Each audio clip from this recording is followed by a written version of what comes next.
Okay, we are back on live. Um, Hopefully it's better this time, cause that was a disaster. That was a disaster. Oh my gosh.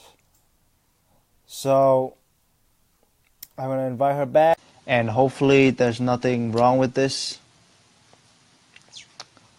Sorry, you guys, for the delay. Facebook drives me crazy. Just drives me crazy. All right, so I'm gonna bring her back, Hi. and I think she's back. I'm waiting for you to load on my phone screen. So, thank you, you guys, for coming on, and sorry for the delay. This sucks. So tonight we're gonna talk about.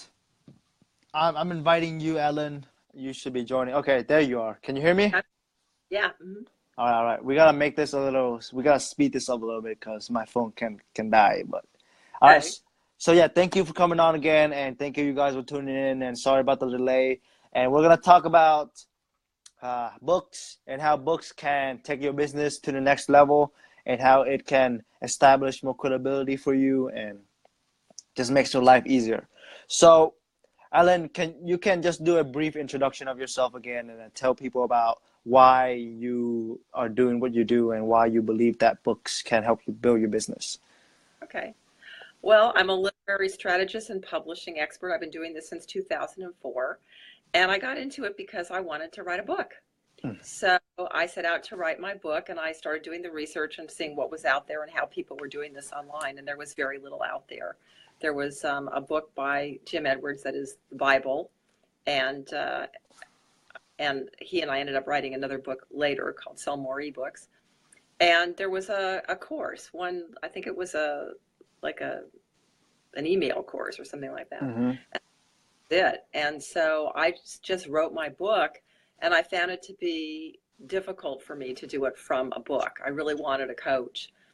And so I went looking for a coach, and there weren't any. And I was so shocked because we were at the big seminar, an event that Armin Morin used to put on that was great, and everybody was there, and I couldn't believe that there were no coaches. And I thought, I know if I can figure this out, that I could be really good at this because this is in my wheelhouse. I'm a Grammy nominated songwriter. I was in the music business for 20 years. I've been writing poetry since I was 12. And I'm a writer, I'm a communicator. That's who I am. And so I thought, okay, I'm going to do this. And so that's what I did. Hi, Joey. So That's you what, so you yeah, found the opportunity and you took it, which is awesome. And right, right. so, mm-hmm. Perfect for me. And I thought this could not be more perfect. Yeah, yeah, So, and yeah. that moment when you realize that there's the full opportunity when you jump in, it makes you feel really happy, and at that point not many people were doing, or no one was doing, so you can just go all in and then like help a lot of But people. yeah, but the irony at that point was people were saying, oh, ebooks are dead already. This was Oh. only oh, ebooks are dead. It's like, I don't think so. And I mean, that was before Kindle, and we were doing, launches from the website, so there was no ranking or anything like that. But we made a lot of money because we could charge $29 for a book in those days. And so when Kindle came in, everything changed, of course, but it's not necessarily bad. It's just different. And so, it's such a huge platform, and it's actually really great not only for, authors who are more known, but especially for new authors, because there's all these announcement sites that you can, when you launch or do a promotion, you can put them in all these sites, and you get all this traffic that you would never have gotten on your own. Hmm. And especially since the internet has grown up, it's one thing when one of these really big guys, does a launch and he's got all his friends and they've all got a million people on their list. But for most people, when they're either starting out or maybe they have even 5,000 or 10,000 people, or, it's just not enough for most people to get the kind of range that they would want, and certainly nowhere near what you can get using Kindle. So that changed it, but it became more of a lead generator. And so one of the issues that always come up, when I'm I have a prospect and they'll say, well, how much money can I make if I do a book launch with you? And I'm like, that's the wrong question, because there are short-term gain, benefits from it, but there are also really great long-term benefits. So the short-term benefit is, you jump in and you get a lot of splash so that people know about it. And so that gets the ball rolling. Mm-hmm. But the longer term is, the more books you do, the more credibility you get, the more number ones you get. I noticed when we first started this, it was like, I'm a number one bestseller. Now I'm like a 7-time number one bestseller. I've done it like 7 times. I've taken some of the books down because they got old and time for new books. But now you just see people saying I'm a multiple best-selling author, because, you can do it, with every book I do it with every book that I put up there, and as well as for my clients. So that, that's the deal with that. But you've got to make sure that you do it right. I mean, you've got to have the right keywords, the right categories. You've got to write your description the right way. You've got to have a great cover and a great title. Those are really important, because there's so many books on Kindle. People have to be able to get found. Mm-hmm. You can't get up there and think people are going to find it. And I see so many people do that. Hi, Stephen. I see so many people do that. So, when they do that, what happens? They put all this time and energy into writing a book, and then it just sits there. It's like, I go there, I can't believe it. Like some of the, really great books that there's no reviews. You have to get reviews. Okay. And the more reviews you get on a regular basis, the more it also, helps it to stay up there organically. And the other thing is, speaking of organically, sometimes people will do a book launch and then they never do another one, and they don't have a plan behind the launch. But you can only do, like a KDP Select launch. You can give it away for free for 5 days, but you've got 85 days. They give you a 90-day. You have to give a 90-day exclusive. So if you've done a 5-day, or even you can do 2 and 3 or 2 and 2 and 1, whatever you want to do. But the bottom line is, you have to continue to do something to promote it. You can't just think, oh, well, I put it up there, now Amazon is going to promote for me. No, Amazon promotes for you when you promote for you. So for instance, I got really excited the other day because I actually just put a new book up there just a few weeks ago, and it's Turn Your Book into $10,000 Clients. And I mean, within 2 hours, I was number 1 on the hot release list. Mm. And that's one thing you want to do, is when you get a lot of energy in it and you get to number 1, you get on these lists that they have, and then you get even more exposure. And then they see it, and then they just sent me an email a couple days ago, and it says, because you're interested in business books, we thought you'd be interested in these, and mine was right on top. So they're promoting it now because I'm promoting it. And, like I have a client, and I think I said this before, but he, has gotten to number 1 with us twice, in 2 categories, but then he got there organically twice more. He's been on the bestseller list for almost 300 days now, but it's because he did it right. As a matter of fact, we're about to do another one, a second one for him, but he did it right, and he kept promoting his business. So what happens once you start doing that is it becomes circular. You get more people want your book, then more people find out about you. And then if you're continuing to go out in the market, to network, to go to conferences, you're meeting other people, then they're going back and buying the book, and it becomes a positive spiral. So, that's the thing. And then if you also put it into physical books as well as ebooks, you can't do these great promotions with books, because the whole reason you can do them with ebooks is because they're free, right? Once you created it, it doesn't cost you anything, but books cost you. But nonetheless, I mean, I've seen so many examples of people, like professionals, like realtors, who the one who had a book got the listing over the one who didn't have a book. I mean, it's really powerful for that. Mm. So, and also if you're going to networking events, maybe you'll take 5 or 10 books and maybe just give them to the people that are the best prospects for you, or having a sheet of paper where you can just take orders there if you don't have it with you. But having it with you is really powerful. I mean, that's what my client did. I mean, he went into this conference wanting to meet Kevin Harrington, and Kevin Harrington saw the book, and he ended up on stage for 45 minutes talking about his book with Kevin Harrington. Oh. So, yeah. So, I mean, when you do it right, you get people's attention, and when you get people's attention, and it used to be 1%, only 1% of people ever write a book, and 81% want to. I heard recently it was more like 3% because of Kindle now. But still, there's prestige in it, and author comes from the word authority. I learned that long ago from my friend Jason Oman, who wrote Conversations with God. I mean, with millionaires from Conversations with God. And so, yeah, so, it just really changes things for people when they see that you're an author. My client was telling me, God, people come up to me all the time and say, hey, you did that. How did you do that? Oh, I want to do that. But people think it's hard. They think it's hard. And when you have a system, it's not hard. It's not hard at all. And the key really, like I said, it's the research before you write it. So it can be successful. And then having a good outline. If you have a map, it's not that hard. But a lot of times what people do, and I see a lot of coaches even teaching this, and I hate it, is they say, oh, just do a brain dump. Or, and I'm like, oh, no. Because if I just do a brain dump, then I've got all this, content, and it's all a mess. And I tend to not be very organized anyway. I'm a creative person. My mind can just go really fast. But if I can focus, which I am good at doing, when I say, okay, I'm going to write an outline, I want to talk about this and this and this and this, and you create your own map, it's so much easier to fill it in and not get off course because you've given yourself, guidelines. But if I had 100,000 different little pieces of paper with research and thoughts and all that, it would never get written. Yeah, that makes sense.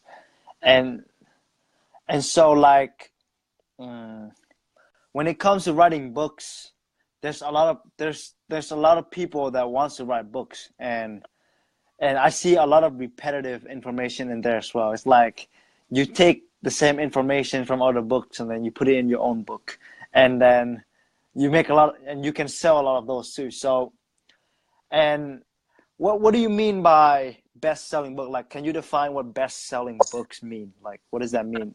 Yeah. Thanks for asking. Yeah. Mm-hmm. When you do this all the time, you take for granted kind of how you think about it.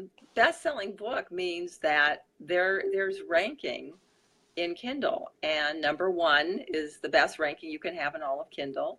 And as they go up, then they have like the bestseller top 100 is what they call it. Mm-hmm.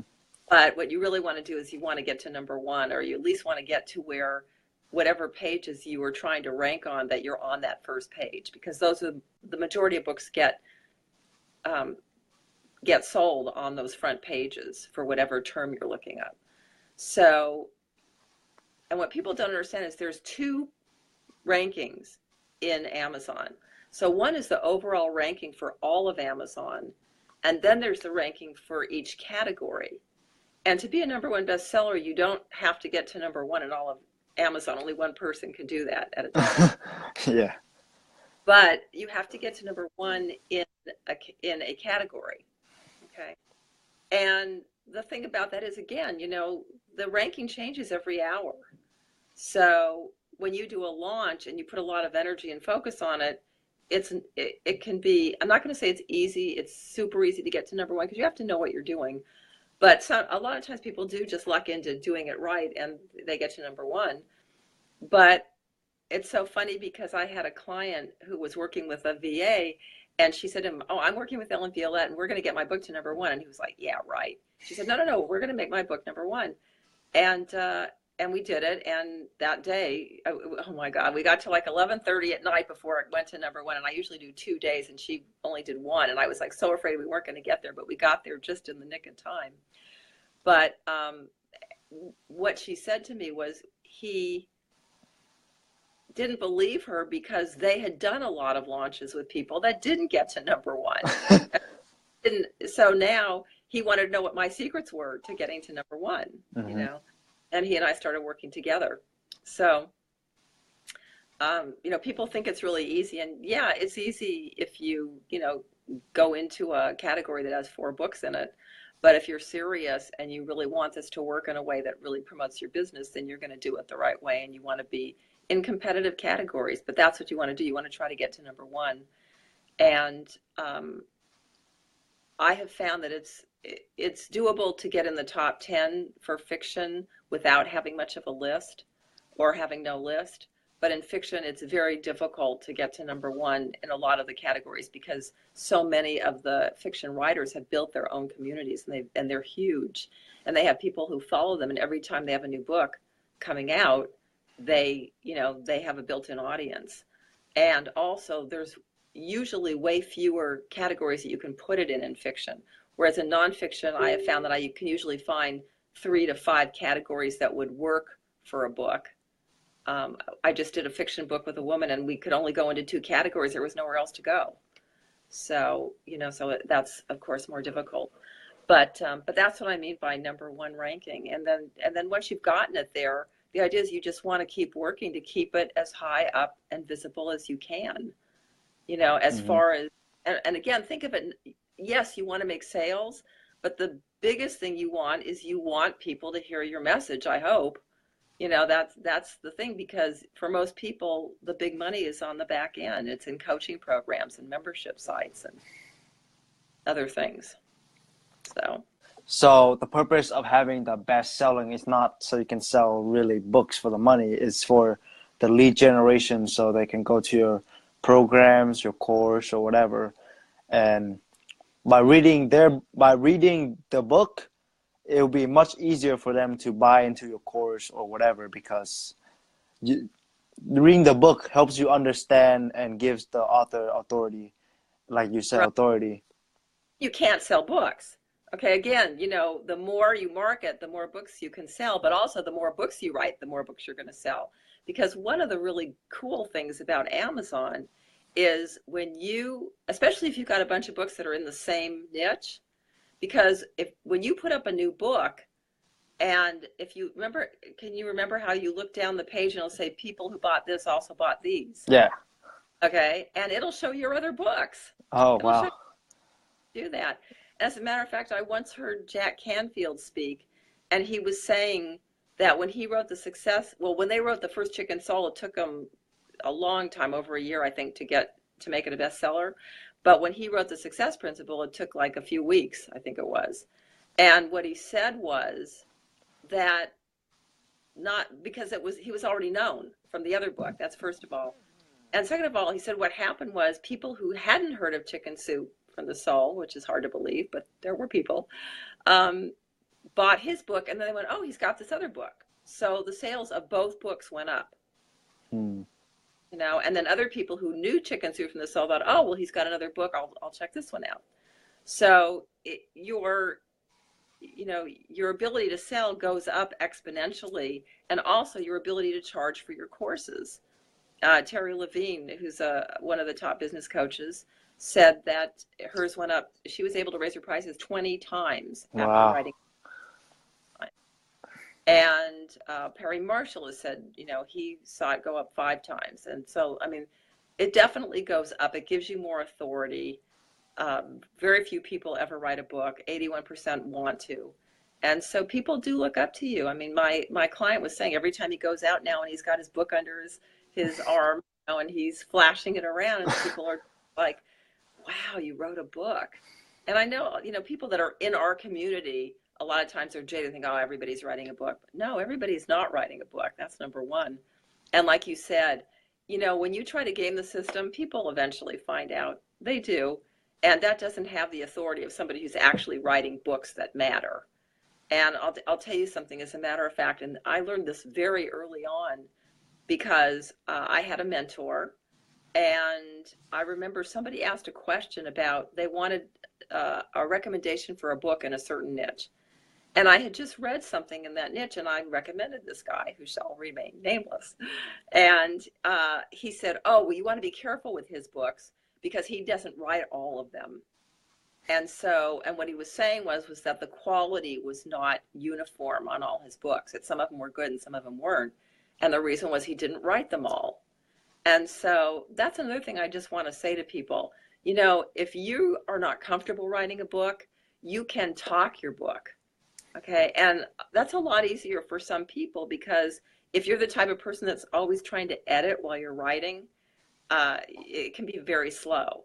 But if that's you, you want to talk it instead, again, do your outline and then talk it and then have it transcribed.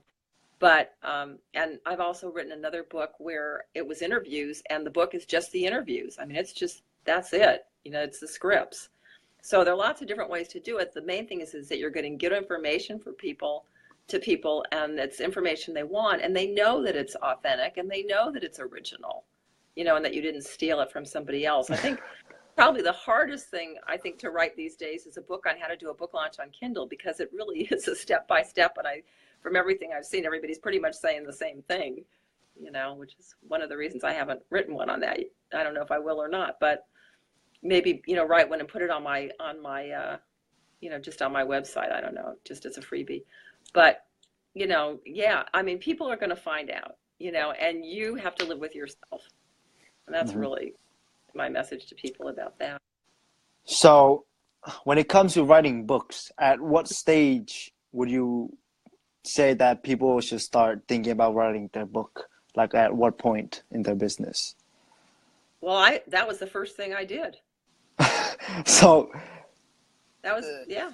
So you just write like at the beginning? Okay, well, let's see. For me, what happened was I did finally find a coach who helped me refine my process for how I was going to teach people to write. He wasn't doing a writing workshop, but it was part of another program about teaching people how to be a coach. And so he had a journal that he gave people on writing ebooks. And I got that journal and I looked at it, and there were things about it that I didn't like, that I would do differently. And so what I did was I went to him and I said, I would love to use this and make some changes to it, and we'll both be co-writers on it. And he said, no, you can just have it and take it and do what you want. So that's what I did. Is I just liked it. But one thing I found out is if you don't ask, you're not going to get. Yes. So if you have an idea, ask. The worst that happens is somebody says no. So that's what I did. And then what I did was, and again, it was very different in those days than it is now, because there were nowhere near as many people. We hadn't had a million different telesummits and all this stuff. And there was a Christmas offer that the late Mark Hendricks used to do called the 12 Days of Christmas. And what he did was he would get all these marketers together, and we would all give a freebie, and then everybody would cross promote, and then everybody would build their list with it.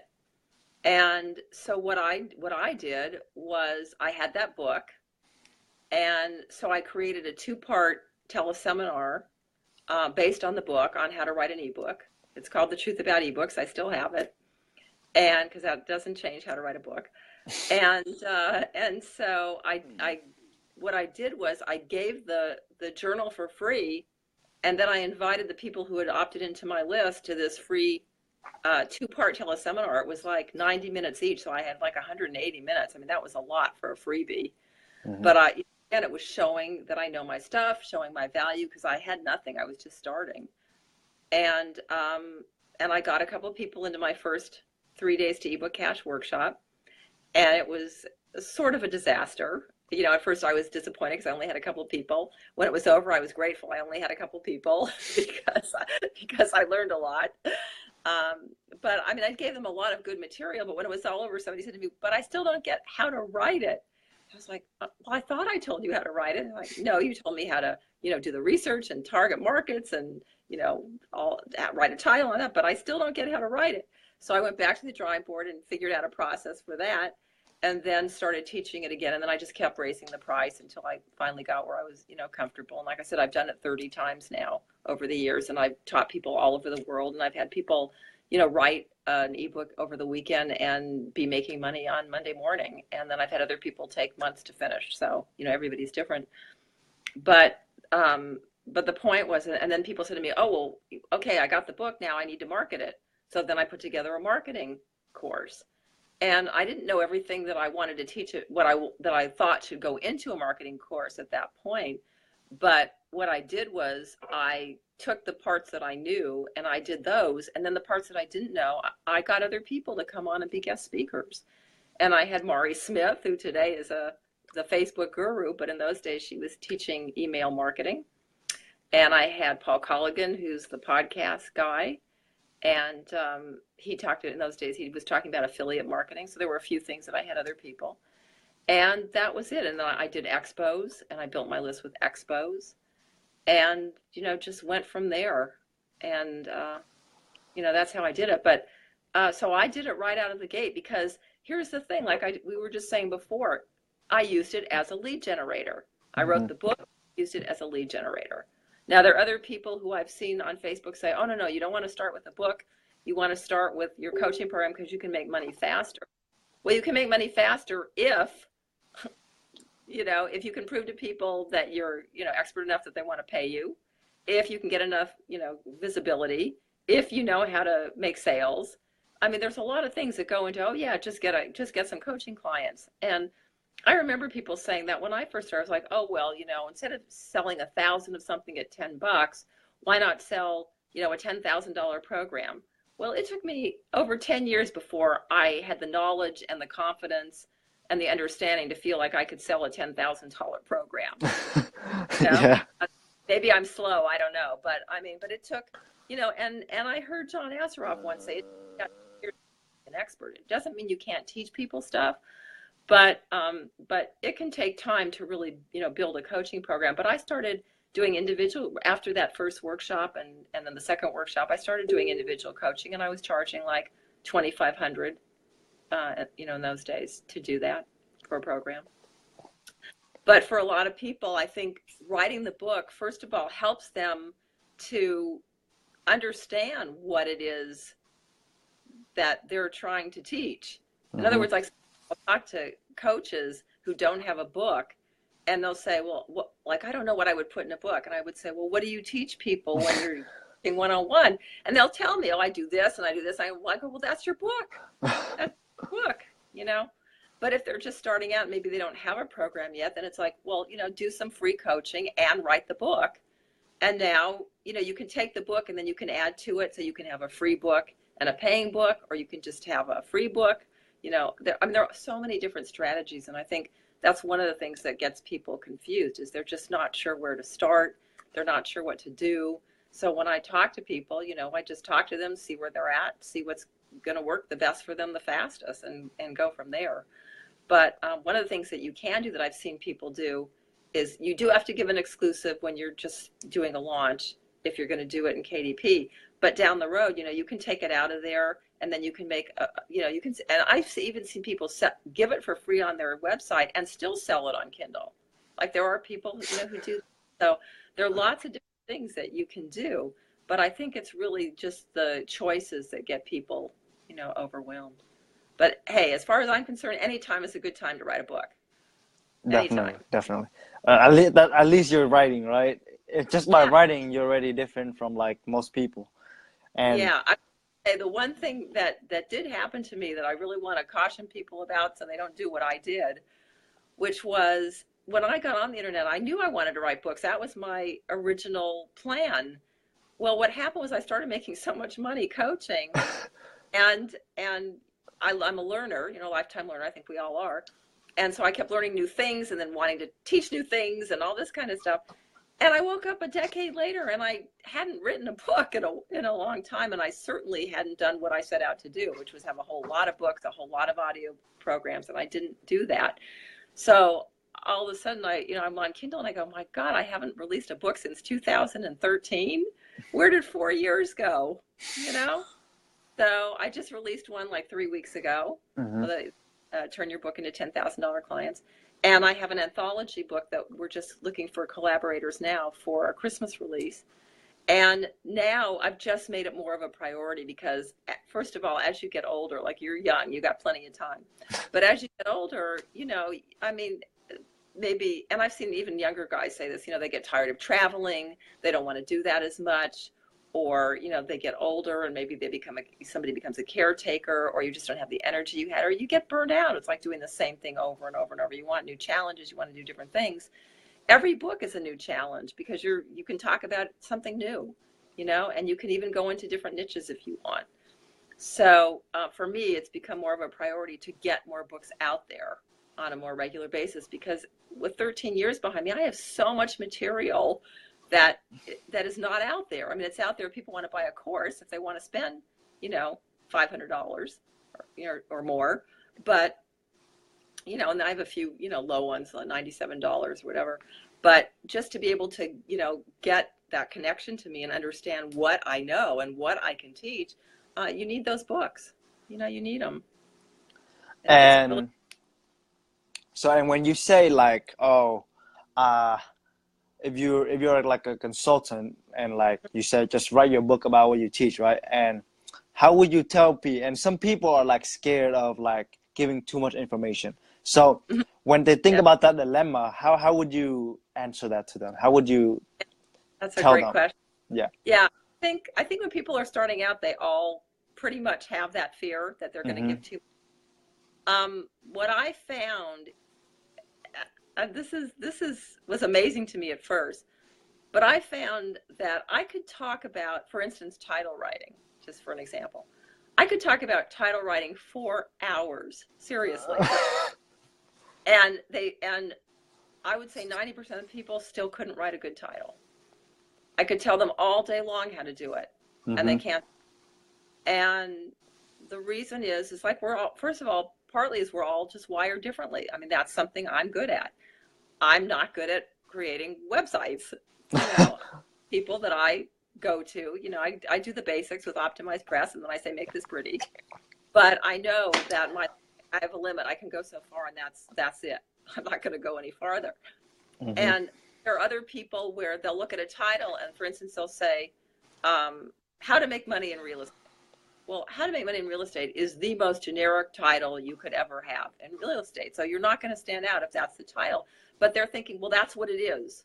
That's what it is. So that I don't know what else to call it, So that's why they hire me, because I, can go in there and figure out what to call it and make it snazzy.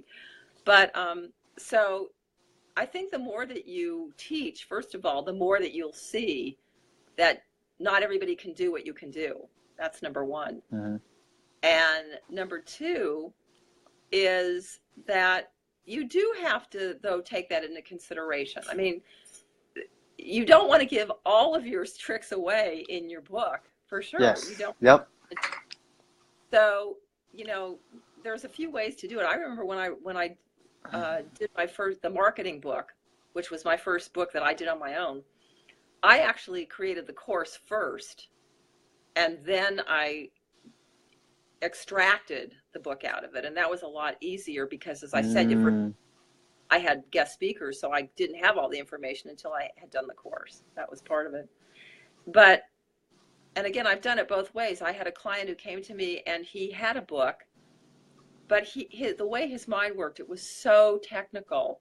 He was a bodybuilder, and he would just go into the, I don't know. I don't even know where to start with the things he would say about how much the weight should weigh, and how much food you should eat, and just all these. There was a lot of arithmetic in it, and I thought, oh my God, he's going to just bore people to death with this.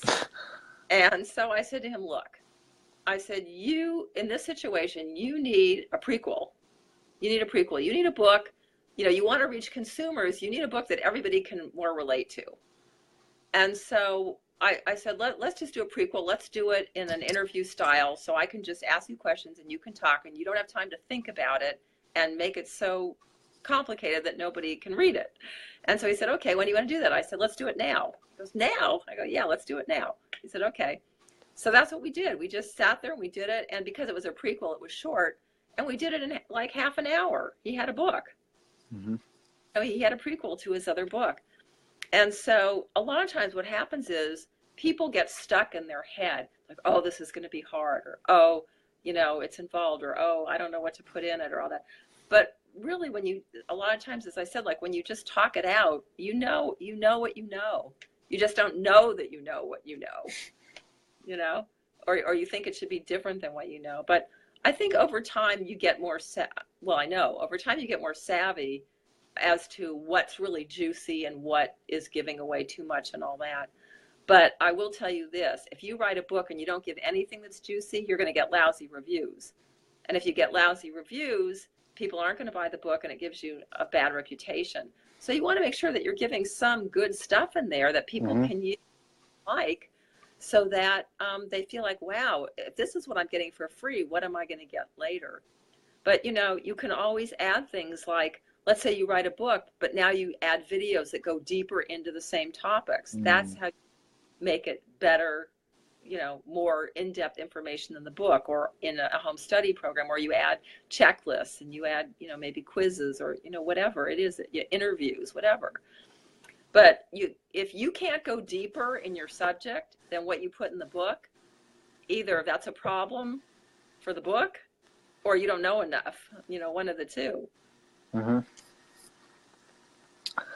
Awesome. So you want to keep in mind some stuff that you don't want to release, but in general, just put out as much as possible. Is that the way to go? You want to find that balance between giving people good information and giving them enough to do something, to solve some kind of problem at some level, and also to show that you know your stuff, and not so much that you have nothing else to share, unless you really get that, if you can put everything that you know into 10 pages or 20 pages, then you don't know enough, and you need to either go research, get some interviews, get some collaborators, whatever. It doesn't mean you can't write it. It just means you need to maybe, you need to add some other stuff to it. But unfortunately, there's nothing I can tell you where it's in stone, this, and this. Mm. It's more of an intuitive thing, I think, over time. Yeah, I would agree with that. Yeah. So, and when you're saying a book, would you recommend someone to write an ebook first over a book? I would say it depends on your budget, because if you don't have a budget and you're doing it on a string budget, do an ebook, because it's cheaper. Number one, right? It's cheaper. You don't have to have a spine. You don't have to have a back cover. You don't have to, do that whole thing. So it's cheaper. You just have to format one format.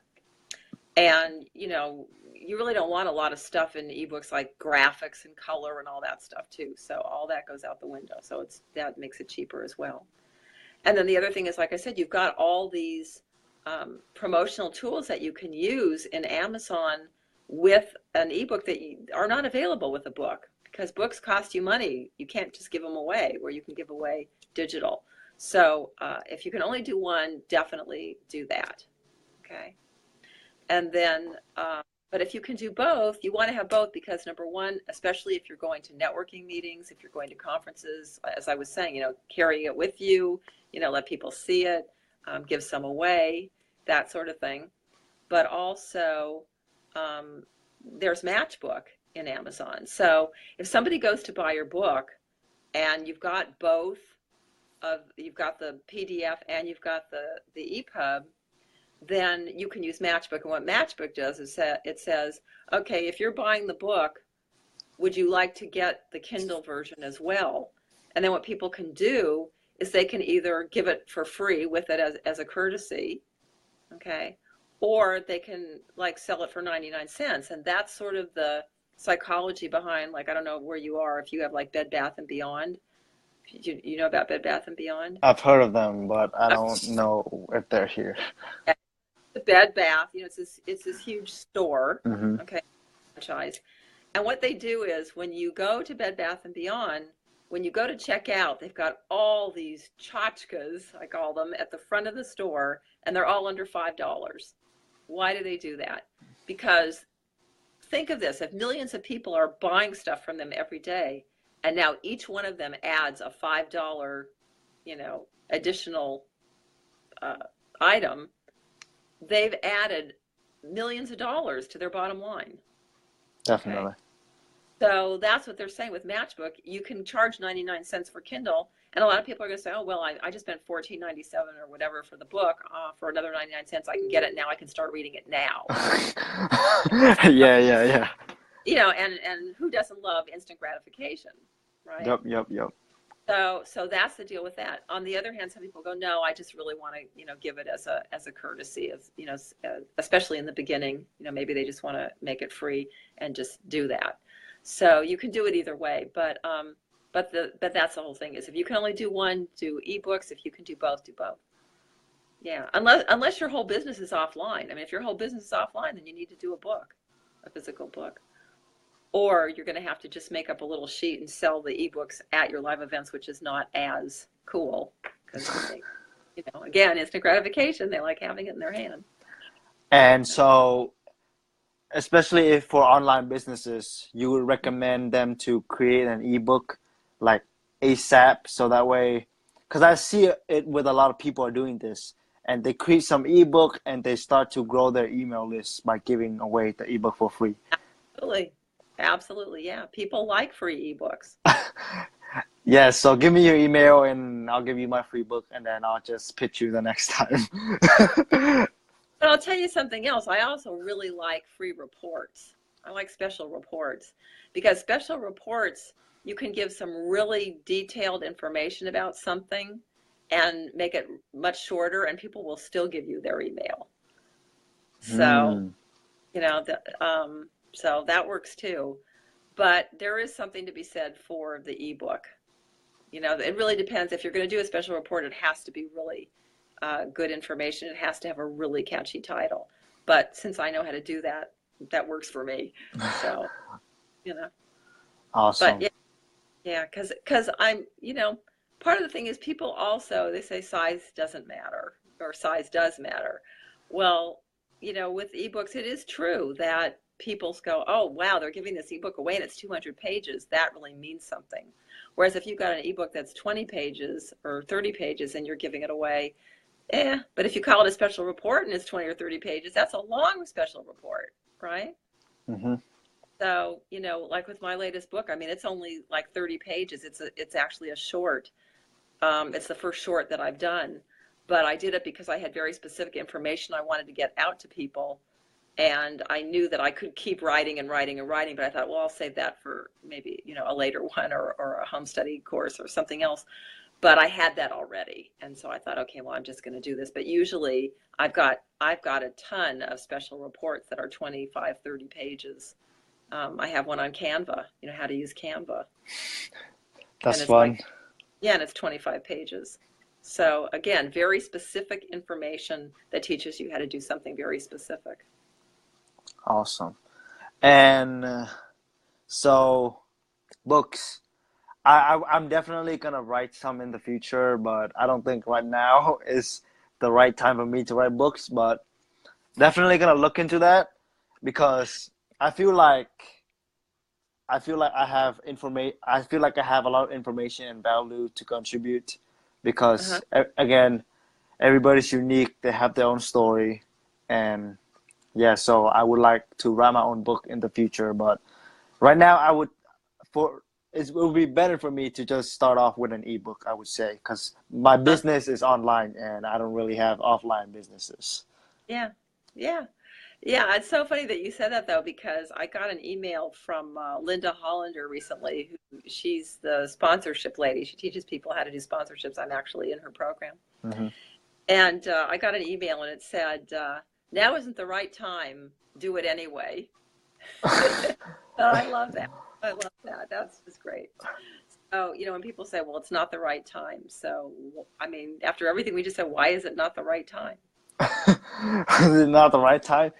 I mean, like, it makes sense to do it now, but like, I feel like I have a lot going on and I want to slow it down a little bit. If I try to do too much, because I have been doing too much at the same time. I was doing Facebook groups, personal branding, e-commerce, consulting, like I'll bet you have information now. I'll bet you have information, right? With everything that you've been doing, I'll bet you have information right now that if you took a look at it, you would find things that go together that you could put into a book.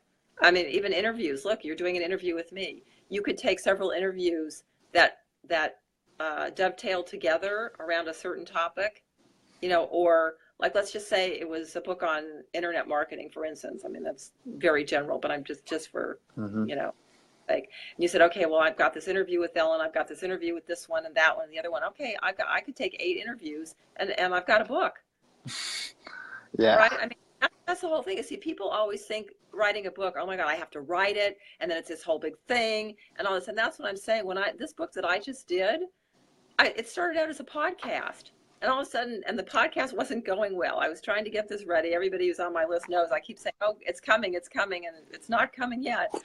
What happened was I had trouble with the audio. I was having trouble with the recording, and I was getting frustrated. And finally, I just said, you know what? Screw this. I know how to write books. I've already got the scripts. I'm going to just turn this into a book, do a launch, and in 3 weeks, I just did the book, did the launch, and now it's out there. And I feel so good because that information is out there. That's what I'm saying. It's like, don't get your head stuck in, it's got to be this huge, big thing. Think of what you already have. You know, it's like, it's different for somebody like when I was first starting, I didn't have anything, but Mm-hmm. you have stuff.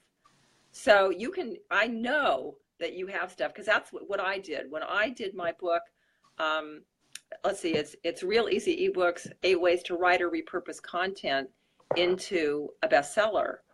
And when I did that book, what I did was I looked at what I had, and I had several interviews on different ways to write books because I had done telesummits. So I had different ways to do that. And so I took those, and then a couple of them I redid because I wanted a couple of them to be from me instead of from other people. But I took what they had. There were a few that I did redo. And again, I just did them in a couple hours because I had someone interview me. And then I just stuck them in there. And then I had another book. So don't make this hard, okay? Don't make this hard. Don't overthink it. Don't think, you know, I've got to write it from scratch. If you're already in business and you're already doing interviews, you've got information that other people would like. And again, it's just one more way to get the same information out to people. You're getting it out to people in these lives, but how many people are going to see it on Facebook as an interview who aren't seeing this one on Facebook? You know, you're getting it out to more people. So that's that's really the main thing I want people watching this to get, that, you know, don't overthink it. Don't make it hard. You know, if you're just starting, do it as an interview. You know, I interview people and do books for people all the time. We can do it in 3 hours. Okay. You've got information like you have, you know, you can put it together. And, you know, then you can format it and do that whole thing, or you can come to us and we do all the other pieces for people who don't want to be bothered. But it's not hard, and just about everybody who's in a niche and is already involved in their business has information already. Yeah, I totally get your point. Like, a lot of people make things complicated, and so they never start. So you try to keep it simple and then just start, right? Right. Well, I mean, I hope that I just changed your thinking about it too, thinking, oh my God, I can't do it because it's, you know, I'm going to have to give it so much time and so much energy. That's not true. But I will say, you know, when you want to write that definitive book that encapsulates your particular, you know, system, that is your brilliance, that runs your business, yeah, that one's going to take some time. But it doesn't mean that you can't have any books out there right now because you don't have the time to write that one right now. That's what I'm saying. I'm saying because the sooner you start getting them up on Amazon, you know, the more people are going to see it, and the more you add to it, the more passive income you're going to start getting, the more credibility, and then everything just feeds everything. So all I'm saying is, if you've already got stuff, don't overthink it. Throw it together. I hate to say it like that, but I'm saying it like that just to get your mindset different. You know? And go for it. You know, just go for it. And I'm definitely working on a course outline right now, and I feel like, based on what you're saying, I could totally write an ebook based on that. Absolutely. Absolutely. Any course, you can write an ebook on it. Yeah, absolutely. That's what I did. And I like it when you also say, like, if you go off the course and you write the outline for the course and then you write the book off of the course, that way you can preserve the information that's on the course but still present valuable information. Absolutely. And like I said, in that case, you would do what I did, which is you distill it down. So you give Definitely the structure of it in the book, and then you say, you know, for more information, Or if you're ready to, if you'd like to go into this material at a deeper level, here's the next step. Hit up my course. Yeah. Well, I wouldn't say it like that because I wouldn't do that inside the book, but I send them Yeah. that funnel at least. So Jessica's saying hers is in the process of being published. Yay, way to go. And someone just asked, I'm not sure if he's still on here, but he asked, how would you get your book to popularize on Amazon? What do you mean? I'm not sure if that's even a word, but I think what he's trying to say is how to get more people on to see the book on Amazon, or how to get more attention to the book. Called marketing. So that's what I was saying is I always do a book launch because that gets it out there, fast, quickly, makes it a bestseller, and then I can advertise it as a #1 bestseller. So that helps. Mm-hmm. And then what I teach my clients is a 30-day marketing plan. And then and the thing is, you need a marketing plan, okay, like for the whole year, and you need to know what it is you're going to do. And then what I like to do is a combination of book launches, the 30-day plan for every month, which I haven't done yet, but I've been creating it. And then also special events, like you can do a contest, you can do a giveaway. You can do that in Goodreads, you can do that in Amazon. You can get a bunch of authors together and do a Facebook, live over several hours. There's so many different creative things that you can do that, you can get a bunch of JVs. There's just so many things that you can do. But that's why I start with the bestseller launch, because it's once you know how to do it, you can do it over and over with different books. You can redo it with the same book to a degree, and as long as you don't do it too often and with the same people. And it's really about visibility. That's what it is. The more you're visible, the more you market it, the more it gets out there. And that's what we were saying earlier. I don't know if that person came in late, but we were saying is as you get more books and as you get more reviews for each book, Amazon picks up on it, then they start marketing for you. And when you get it to #1 quickly, like I did my most recent book, then it got on the hot releases right away. Within 2 hours, I was on the hot releases, and then that gets it more visibility. So everything is really about visibility. Okay, people think it's about selling books. It's not. It's about visibility. Visibility is what sells books. Definitely. I would agree with that. The more people see you, the more they're gonna buy, right? As long as your reviews are good. You gotta write it. You got to get good information, get good reviews, because you can, and that's the other thing. People say, oh well, you can, what's the word I'm looking for? You can get reviews and you can skew it or whatever. Mm-hmm. You can maybe the first few, but once it's out there and other people are finding it, you're going to get real reviews. Yep. Yeah. So I was really excited because I went there. I was working with a client today, and I went to see how my book's doing. Because we were looking at something we wanted to see how it was showing up. And I'd gotten 2 more reviews, and they're all 5-star reviews so far. So I'm excited because that means there were 2 more that they weren't ones that I knew about, So the more you get, the more you're going to get feedback. Get feedback that's bad. Like there's 2 things. One is see who it's coming from, because if it's a competitor, then you definitely want to let Amazon know about that, and they'll take it off. And if it's not that, then you want to see what they said. And if you start getting the comments over and over and they're not good, then you need to go in and change the book. You do a rewrite. You add to it, you change it, and then also when you write your next book, look at the reviews of other people's books that are in your topic, and see what they didn't get.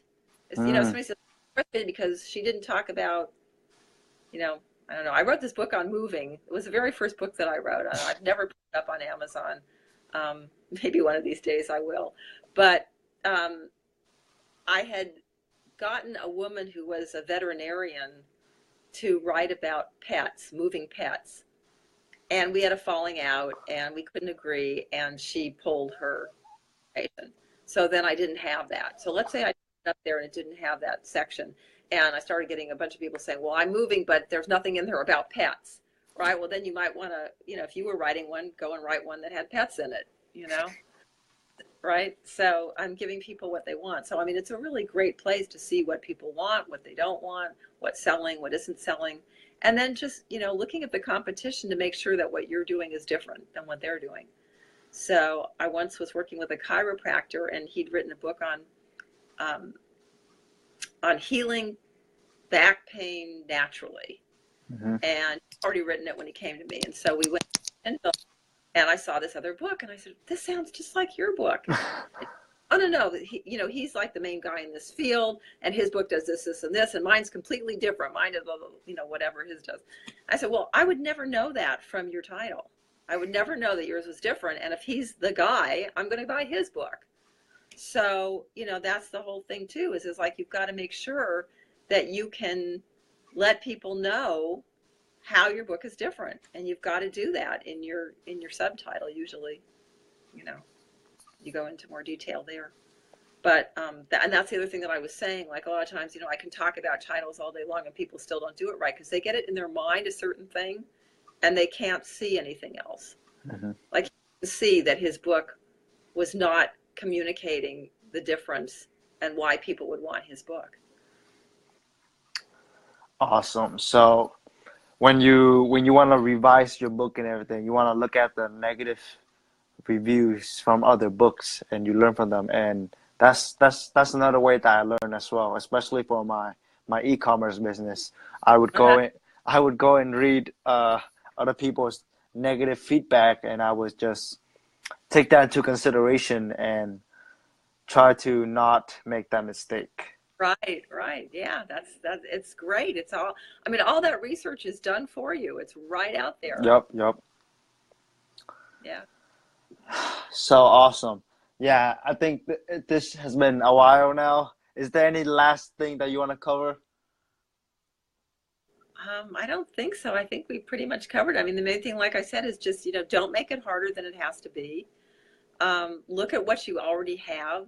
What content do you have that people would be interested in? Mm-hmm. And what you have maybe that you can distill down to give people, it's a lot easier for people to feel like they can start to get to know you if you have a book that's $2.99 than if they have to go buy something for $500. Yeah. I totally get your point. And you have to give them an introduction. And then if you don't have anything, start with the book. I mean, I will say the thing I always have people do, the very first step, anytime anybody works with me, it doesn't matter where they are in the process, the first thing that we're going to do is we're going to go do a marketing and visibility study. Because what I have found is it doesn't, like, if people are just working, just starting, great. Then we can start at the beginning. But if they're have already done something, like they already have a title, they already have a cover, a lot of times it isn't right. It isn't the one that's going to get them where they're trying to go. And so, for instance, I had a woman who came to me and she wrote a book about the afterlife, but she thought it was about death. And if she put it in the category of death, that was not what people where people would look for her. Mm-hmm. So that's why it's so important when I work with people to really understand what their book's about, and then make sure that we get it in the right place with the right title so that it actually can connect with their audience. So doing that marketing and visibility study, to me, is the most important thing for getting started. And I do have a free report on that people can get at www.kickitwithkindle.com. kickitwithkindle.com. So that's a great place to start and get some free information on how to start doing that. So that's it. And then if people, like when people want reviews, one of the things that we do, my Facebook group on Thursdays, people can ask other authors for reviews, and we help each. Yeah. So should I give that? People want to know. Yeah, go ahead. Drop it down the comments. Oh, okay. If they're interested, they'll just click and go. I'll do that. And so we help each other, and you can ask me questions and stuff too.